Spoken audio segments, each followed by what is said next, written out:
Margaret Tarrant came into this world on the 19th of August 1888 at her family home in Battersea in London. She was an only child, the daughter of another artist and illustrator, Percy Tarrant, and his wife, Sarah Wyatt. From a very young age, Margaret began to explore drawing and painting. Being from an artistic family, I guess this was only natural.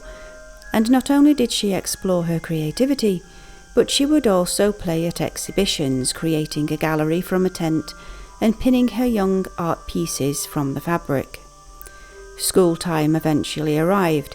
She was a member of Clapham High School from 1898 to 1905, and even here she was regarded as a remarkable young artist and won many prizes.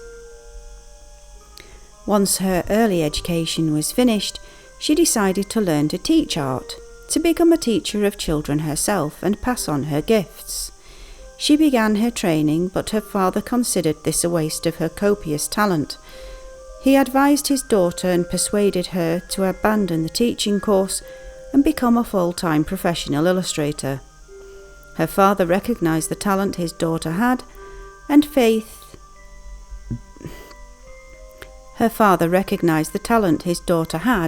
and had faith that she could succeed with the encouragement of himself and her mother. And succeed she did. Her first professional works were designing Christmas and festive cards, but it wasn't long before she was snapped up by various publishers to illustrate their books. It was this move to book illustration that brought her into the public eye and gained her many fans through time, myself included. She also carried on being a card illustrator, this being a time of much letter and card writing, beautiful cards being treasured and kept as keepsakes, and even given as gifts, and companies too would have illustrated business cards. She illustrated for the Medici Society from 1920, Hale, Cushman and Flint in Boston, USA, C.W. Faulkner and Milford. Margaret was an artist who never considered she had nothing left to learn about art. On the contrary, she carried on taking art tuition herself, always looking to learn more. The first classes she attended were held at Hatherley School of Fine Art in 1918, also in 1921 and in 1923.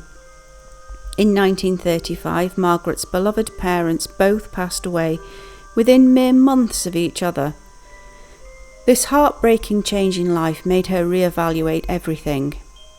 She sold the family home and moved to Peaslake in Surrey, and here she continued her art courses, attending Guildford School of Art. And here she also met the lady who would become a lifelong friend, the artist-illustrator Molly Brett. Margaret was a popular woman. Although never marrying or having children of her own, her friends became family, the bonds as strong as blood. She was also an active member of her local church, arranging sales for the Church Missionary Society, and she was also involved so much in the parish church that she acted as the driver for the vicar who had no car of his own. Probably the publisher who brought her works to us more than any other, and to this day, is the Medici Society. Her work was, and still is, available as cards, notebooks, prints, among many more pretty collectible things. In 1934, Medici provided Margaret with an all-expenses-paid trip to Palestine so that she could document and paint the beauty that she saw there. I cannot begin to imagine what she would have thought of today's state of that area and the suffering of its people. The images she painted of her trip became a book, A Journey to the Holy Land, and in 1938 she herself became a shareholder in the Medici Company. So what of her fairies? They are beautifully delicate paintings of children, child fairies inspired by flowers with luminous lamps created by Chinese lantern flowers, or playing with animals and birds.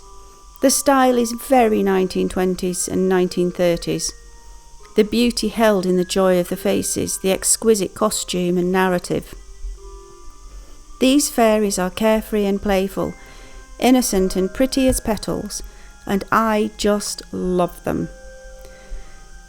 Margaret was a prolific exhibitor over her working life at the Royal Birmingham Society of Artists, Cooling and Sons Gallery, the Dudley and New Dudley Gallery, at the stunning Walker Art Gallery in Liverpool, which is a joy to visit at any time, by the way, and also at the Royal Academy in London, and also with the Society of Women Artists. Her work was valued as fine art, such a difference to the struggles artists of the imaginative realism genre have to deal with today. In 1953, Margaret's eyesight tragically began to fail. She was struggling already when her health took a turn for the worse in 1958. Living alone in Peaslake was too much for her to cope with. Her close friend Molly Brett stepped in and took over, moving Margaret to be with her in Cornwall. She was very ill though by now and spent some time in hospital being cared for. On the 28th of July 1959, only 1 year after moving to be looked after by her best friend, the brilliant Margaret Tarrant left our mortal world. She left an estate valued at £17,413, 2 shillings and 9pence, which is around £355,000 sterling today.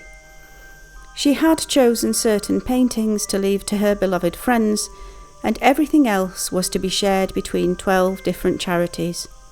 To the very end, she was as humble, kind and generous as she had always been, and I hope the fairies on the other side are as beautiful for her as the ones from her imagination that she left us as her legacy of art.